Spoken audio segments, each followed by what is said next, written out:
Did you know that office workers on average focus on each work task for only about 3 minutes? Why? It's not because we're lazy or sloth-like people, but it's because our focus has been stolen by powerful external forces, 12 of them to be more specific. Here's my challenge to you. I'll go through all 12 causes, each in a maximum of 3 minutes. So try to put everything away and let's see if you're more focused than our average office worker, or basically me with my monkey brain. Cause 1, the increase in speed, switching, and filtering. Let's talk about each of these. In 2013, a topic would remain trending in the top 50 most discussed subjects on Twitter, well, X now, for 17 and a half hours. However, by 2019, that dropped to about 11.9 hours. And it's not just Twitter, X, they looked at. They also looked at Google, movie ticket sales, Reddit, and even Google Books dating back to the 1880s. Basically, they found that with each decade that passed, for more than 130 years now, topics have come and gone faster and faster. And basically, our collective attention spans have been shrinking. Why? Because the more info you pump into a system, the less time people can focus on any individual piece of it. 100 years ago, if a big catastrophe were to happen, it'll take time, maybe days, for reporters to head down to the affected place and write up an article on it. But now, with the internet, you can get your info in a matter of minutes, seconds even. How does this affect us? We've all heard the saying, good things take time. Depth takes time. Depth takes reflection. It takes energy, long time spans, and commitment. And nowadays, because we spend less and less time on one topic, the info that we absorb is largely superficial. Now, the increase in the speed of information that gets pumped into us also leads us to switch tasks much more often now than ever before. Did you know that the word multitasking was actually meant to be applied only to computers and not to human beings? The human brain can only produce 1 or 2 thoughts in your conscious mind at any one time, and when you constantly switch between tasks, there are so many negative impacts on your brain and on your work. The biggest one that I was most shocked by is this. Whenever you switch tasks, your brain has to reconfigure when going from one task to the next. You have to remember what you were doing before, what you thought about it, and this takes time. This makes you much slower. The more you switch, the more time your brain has to refocus, and the slower you get. In fact, a study by HP found that task switching caused workers' IQ to drop by an average of 10 points. Now, our brains aren't only overloaded with switching, you're also overloaded with filtering out irrelevant information. Yet we work in open-plan offices where we have to filter out the problems that our colleagues may be having, or perhaps the digital nomads of us are even working in crammed coffee shops where we've got to filter out all the different patrons and the baristas and all that kind of stuff. And this increase in speed, switching, and filtering is one of the big reasons that our focus has been stolen. But there are ways that we can tackle this though. For myself, to tackle the increase in speed, I don't really use social media. I deleted my Facebook profile about 8 years ago, and I've never used Instagram, I've never used TikTok, or whatever new age media there is nowadays. I get all my news once a day and only once a day. By typing in news.google.com, I limit my reading time to maybe about 10 minutes or so, scanning the headlines just to see what's up. The rest of the time I spent working and reading at home, actually gaining depth in the stuff that I do, I guess. I've never really had a problem with filtering because I'm kind of a recluse and I like to spend 90% of my time alone. I typically also focus only on one thing at one time. So one book at a time, one script at a time, one video edit at a time, you get the idea. Cause 2, the crippling of our flow states. What is a flow state? This is when you are so absorbed in what you are doing that you lose all sense of yourself, and time seems to fall away and you are flowing into the experience itself. This is the deepest form of focus and attention, and it carries us through difficult tasks in a way that feels painless and in fact pleasurable. There are 3 prerequisites to meet before you'd be able to get into the flow.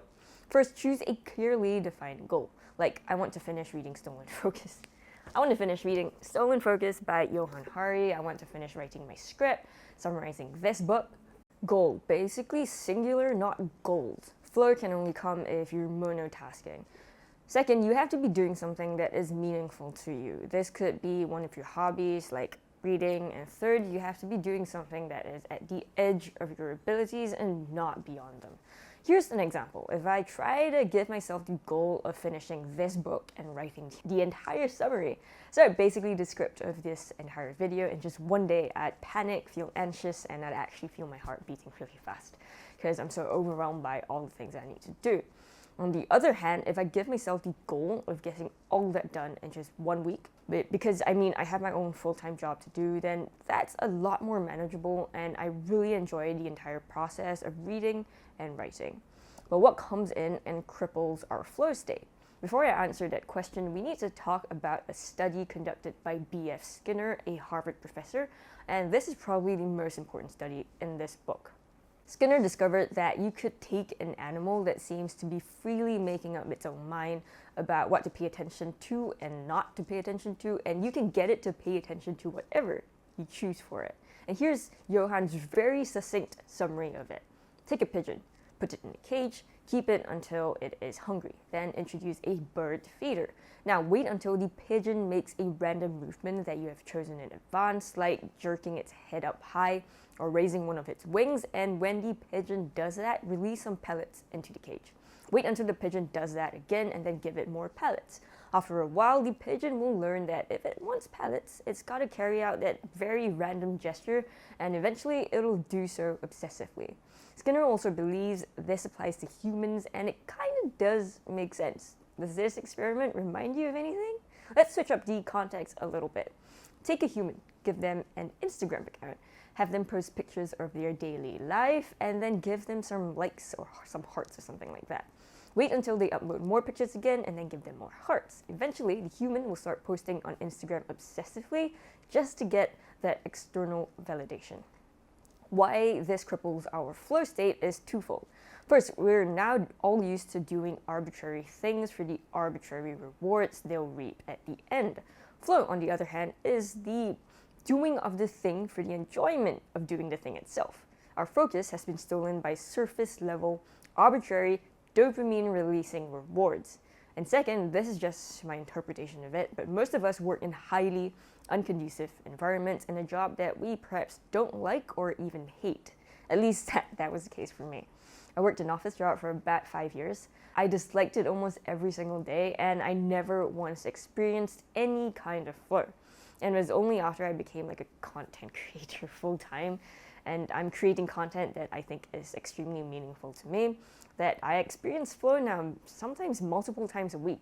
More than I've ever experienced in 5 years of working an office job that wasn't meaningful to me. Cause 3, the rise of physical and mental exhaustion.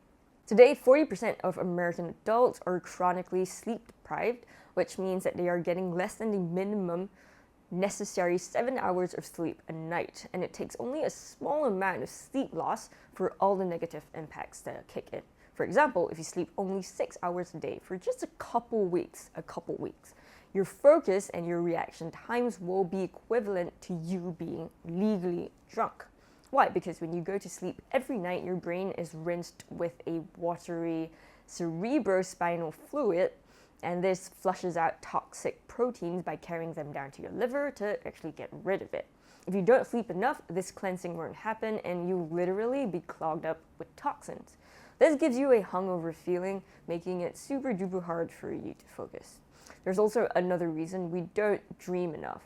Dreams help us revisit stressful moments in our lives, but without stress hormones flooding our systems. This makes it easier for us to handle stress and focus on tasks. But these dreams happen mostly towards the 7 or 8 hour mark, which most of us don't get because we sleep less than 7 hours. Previously, our ancestors would wake and sleep with the rise and fall of the main light source they had, which is the sun. This is the natural circadian rhythm of our bodies. However, since the electric light bulb was invented, we now control our light source. The sun has gone down and it's too dark, no problem, just turn on all the lights and stay up as late as we need to. Naturally, there are ways to tackle this issue, like having no artificial light in your bedroom at all. Doesn't apply to me. Avoiding blue light from screens at least 2 hours before bed. putting your phone away in a different room, and so on. I mean, I kind of knew all of this stuff already before I even read this book, but this is literally one thing I've never been able to keep to. There's just so many distractions and so many things to do that sleep is usually the first thing that I actually give up on. So if this describes you, don't worry, because you're not alone. I'm right there with you. Cause 4, the collapse of sustained reading. Did you know that 57% of Americans now do not read a single book in a given year? As for myself, I think I'm way worse than this statistic. Over the past 7 years or so, since I started my working life after college, I have bought like hundreds of books. The title would catch my eye, and I'd be like, I want to read that. And then I'd buy it, I'd skim a few chapters, like maybe in 30 minutes or so, and then I put the book away for good. Of all the books that I have, I'm a bit embarrassed to admit I've actually not finished a single one. Not one book in 7 years, which is the reason I decided to start this YouTube channel. It forces me to be a little bit more accountable and actually absorb and read the entire book for you. Reading a book is one of the simplest and most common forms of flow. You dedicate hours of your life to just one book and allow your brain to sit and to think about this one topic. Reading a book trains us to read in a linear way, focusing on just one thing, one book. No switching, no multitasking. On the other hand, reading from screens trains us to just scan and to skim and to grab whatever key facts you need and get the hell out. We gradually but surely lose our capacity for the deeper reading that comes from books, and our attention spans get shorter and shorter over time. That's kind of fueled by the rise of social media like Twitter or X. This particular platform is sending us a message that the world can be understood in short, simple statements of just 280 characters. This has two main negative impacts. One, this gradually breeds impatience, which is why we don't have as much stamina to read books anymore. Why read a 280-page book when you can read a value-packed 280-character tweet? And two, the quality of your thinking will degrade. Quality comes from the depth of your thinking, not the breadth or how fast or how much info you can consume. And to get depth, as we discussed back in Cause 1, you need time to sit, to reflect, and to just think. To help regain your focus, I think reading a physical book like this one is a great place to start. A few months ago, before I started this channel, I told myself that I'm going to read for just 50 minutes a day with no distractions, every day. It was kind of hard at first, but because it was such an alien routine to me, but over time I was able to get that up to like 30 minutes a day, 60 minutes a day, and now months later I find that I'm able to sit down for a whole Saturday just reading one book, hardly distracted by my phone at all. This will also help your brain adjust to the idea of monotasking instead of multitasking all the time. Cause 5, the disruption of mind wandering. Focusing on one book or one task at a time is one form of attention, but there's another form of attention that's not really talked about much, and it's equally important, and that's mind wandering. Studies have shown that when you're not actually doing anything in particular, you're just sitting there and letting your mind drift, your brain activity doesn't turn off. It's actually still highly active, and there are three main things that it is doing while you are mind wandering. First, it is allowing you to make sense of the world. When you're watching this YouTube video, there's always a little bit of your mind that will wander. This is a very natural process. You're thinking about how this particular segment of this video relates to your personal life, how it relates to the other segments of this video, and how it might relate to other book summary videos that you've watched as well. Without this space for mind wandering, you wouldn't be watching this video in a way that makes sense to you and to you uniquely, and you wouldn't be giving your brain a chance to digest what's going on. And that goes for everything in life, not just books or YouTube videos summarizing books. 2, when your mind wanders, it starts to make new connections between things that are already in your mind, which often produces solutions to your problems. That is why when I'm sometimes having a writer's block, I just turn off all my screens and I lie in bed and stare up at the ceiling. Sometimes for 30 minutes, sometimes for an hour, and sometimes I fall asleep for 2. But after doing that, I come back refreshed, and writing comes much more easily. And 3, your mind will roam over the past and try to predict the future, which helps you prepare for it better. Mind wandering is a different form of focus and attention that people mistake for being lazy or unproductive. But now you know it's just as important as giving your all to a single task. Cause 6, the rise of technology that can track and manipulate you. This cause is a big one, split into 2 different chapters in this book. To summarize this cause, I'm first going to focus on how technology can track you, then how it manipulates you, and after that, how dangerous this whole affair is on our focus. Let's start with tracking. Tech companies like Facebook make revenue from users in 2 different ways. First, the more time you spend on Facebook, the more ads you see and the more advertising revenue Facebook will get. And second, everything you say, upload, DM, private message, email, like, heart, retweet, or even just Google search, all your actions here are actually being tracked by the various tech companies that you use. Everything is being scanned, sorted, and stored. These tech companies are building up a profile of you to sell to advertisers who want to target you. And if you even so much as email your mom telling her you need to buy diapers, Gmail knows you're having a baby and it knows to target ads for your baby products straight to you. Inside the servers of all these tech companies, there is a little voodoo doll model of you. Every single online activity, down to every single click you take, is collected and fed to the voodoo doll to make the doll as much like you as possible. It's even gotten to the point where it can sometimes quite accurately make predictions about what you want. So let's say you mention offline to a friend that you want to start photography as a hobby. Then the next day you start getting served up camera ads and photograph clubs on Facebook. It's not that these tech companies are listening onto your conversations. It's because the voodoo doll is creepily accurate in their predictions of you. Whenever something is provided by a tech company for free, it's always to improve the voodoo doll. Think Google Maps or Gmail. These are extremely powerful tools that Google can charge a premium for, and I'm sure folks would pay for it. But they don't. Why? Because they want to collect more info on where you go every day. They want to scan through all your private emails, figure out you have a baby, and target baby products to you. This is how tech companies track you. This is your business model. And this was by far the most mind-blowing insight into Johann Hari's Stolen Focus. You gotta just read these 2.5 pages of the book right here because he's 100 times more eloquent than I'll ever be. I'll leave it up on the screen here so you can pause the video anytime. And boy, it was so creepy the first time I read it that it actually made my hair stand. Next, how do tech companies manipulate you to spend as much time on your platforms as possible? There are many different ways, but here's just a few examples. Remember the B.F. Skinner case study back in Cause 2? Of course, tech companies used the results of his findings by building in immediate reinforcements. Instagram, make sure the user gets hearts right away. Facebook, make sure the user gets likes straight away. Notifications are instant, so you have a real-time update as to how many likes, comments, or shares you've gotten. And then there's infinite scrolling, where the platform automatically loads up more and more content, so you never run out of content to look at. Sometimes I find myself doing that to YouTube when I'm trying to find the perfect video to watch to suit my mood. And it kind of makes me feel like an addicted gambler working a slot machine because I'm just endlessly scrolling and scrolling, hoping a perfect video will pop up. I've done this for like 15, 30 minutes at a time. It's nuts.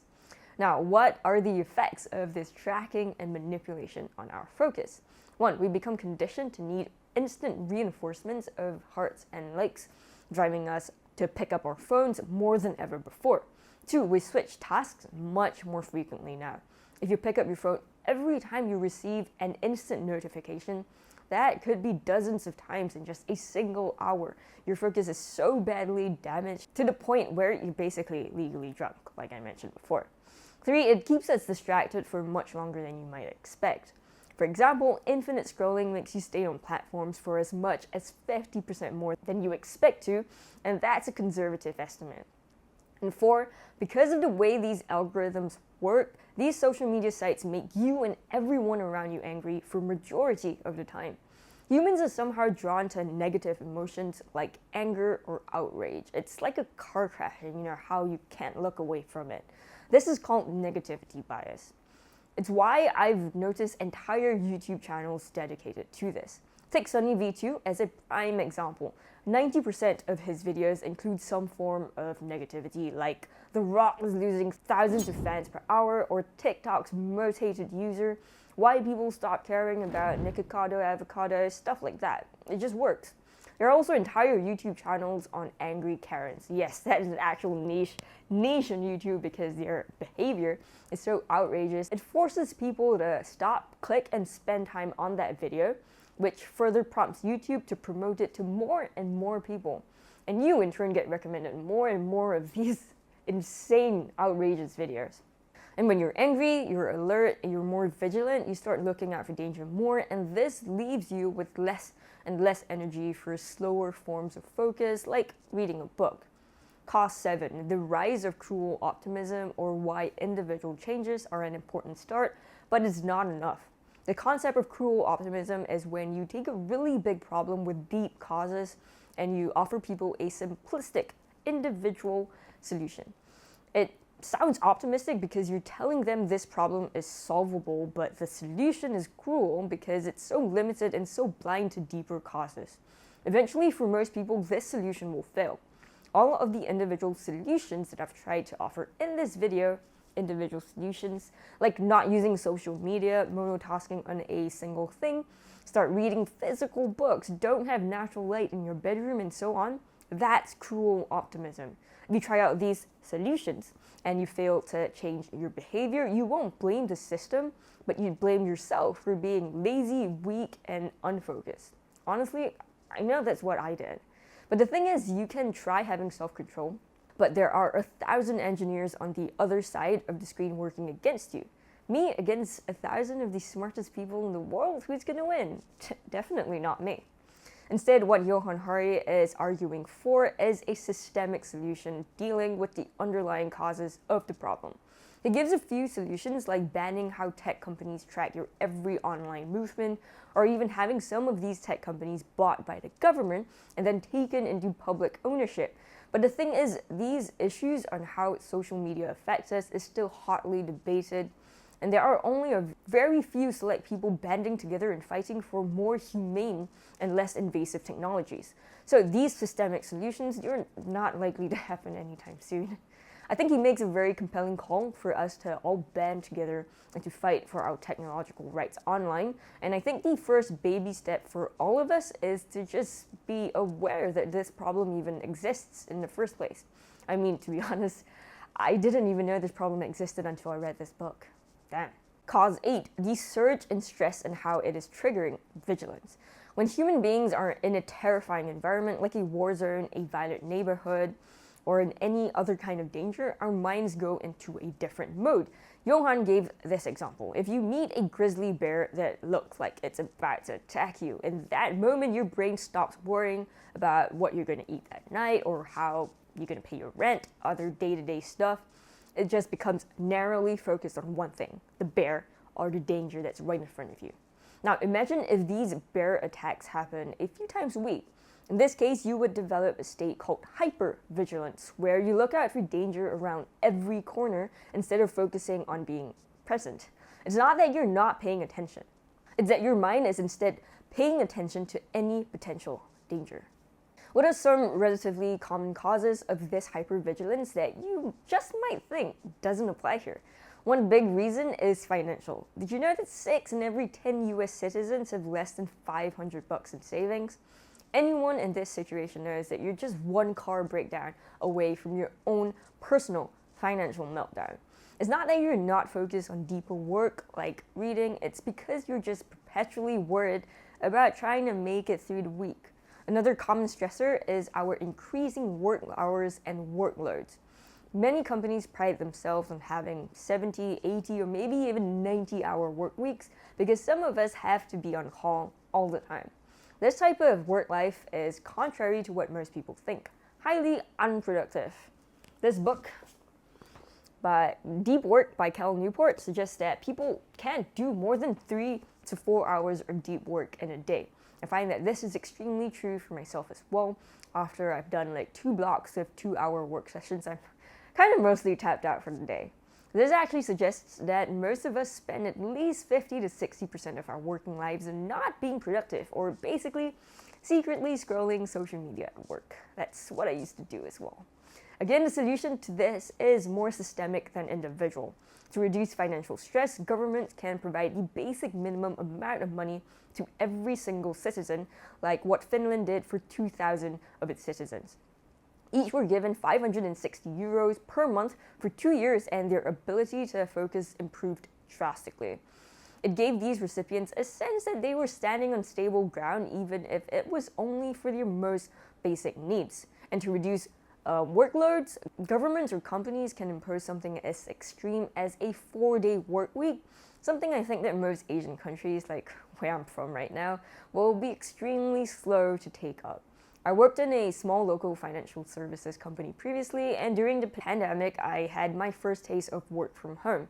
It was government mandated for public health concerns. But the moment the mandate was lifted, the company called every single one of us back, 9 to 6, 5 days a week. I'm honestly not surprised, and I kind of resigned shortly after to become, your typical content creator. Causes 9 and 10 are deteriorating diets and rising pollution. If you put shampoo in your car fuel tank, would you expect your car to run? Then why are we putting absolute junk into our bodies and expecting our brains to be able to focus for long periods of time? Johann highlights 3 broad ways in which how we eat is harming our focus. First, our current diet causes regular energy spikes and crashes. This includes a bowl of sugary cereal and a slice of white bread in the morning. This kind of breakfast is high in glucose and low in fiber, causing blood sugar to go through the roof and then crash back down again, affecting how you can actually physically focus because you get this sort of brain fog. If you keep having these glucose-rich carbs for every single meal, you'll experience a spike, crash, and brain fog after every single meal. Second, our diets are now filled with ultra-processed foods. These are foods that you can just chuck in the microwave for reheating, and you have a meal. These foods are filled with stabilizers, preservatives, sugars, trans fat, and they lack a lot of nutritional value.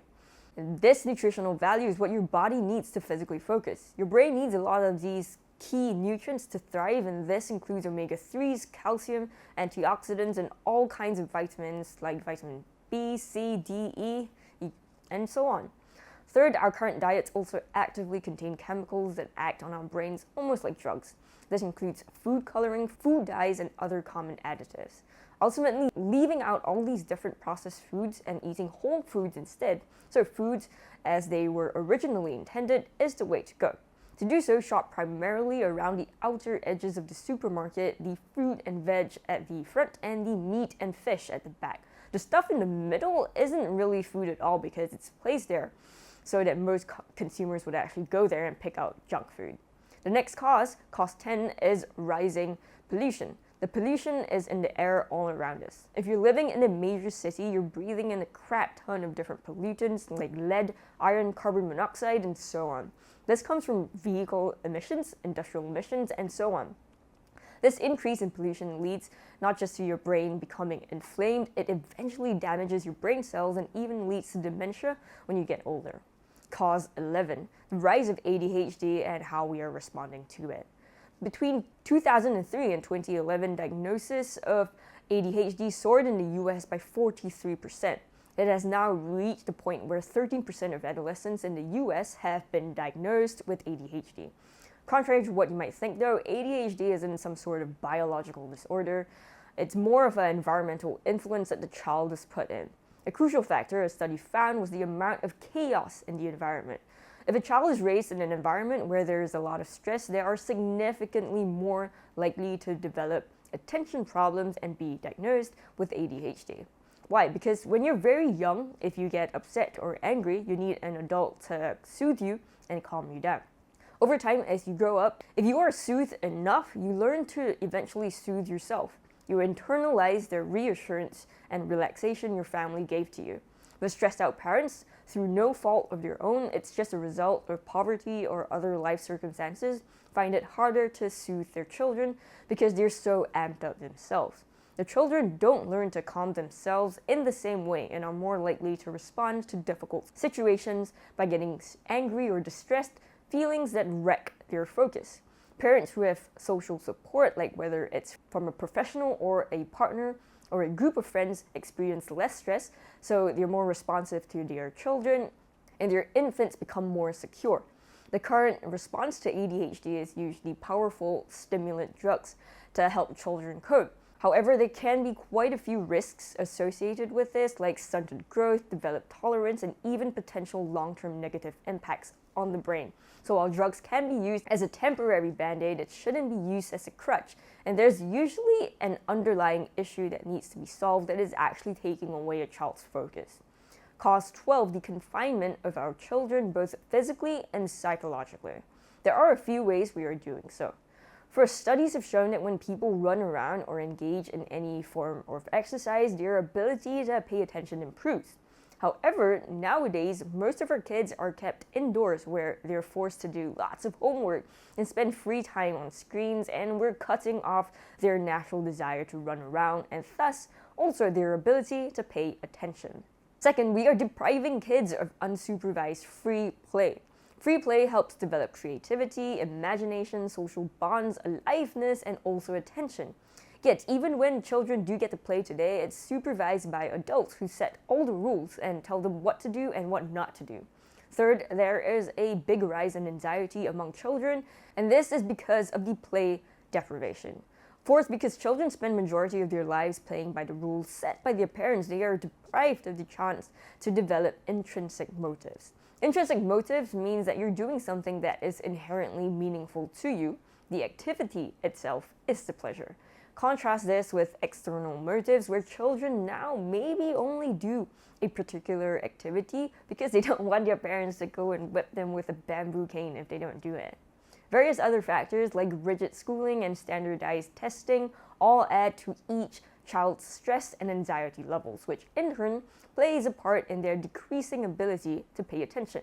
As you might have been wondering, I haven't been giving you any individual solutions for these past few causes, simply because there aren't that many available. Instead, like Johann has argued throughout the entire book, we need to be part of a collective struggle to band together to pave the way for systemic changes in the future. A solution for our food problems could be the banning of at least some active chemicals in our food that have been seen to cause negative impacts in not just adults but children as well. A solution for our pollution problems could be to start independent testing on all current chemicals. A solution for the lack of our children's play could be to slowly change the mindset of parents that your kids are safe, you're not going to be kidnapped, violence is lower than ever, and about how free play actually makes them more creative and more confident. It is only then that we will be able to reclaim the attention that has been taken from us.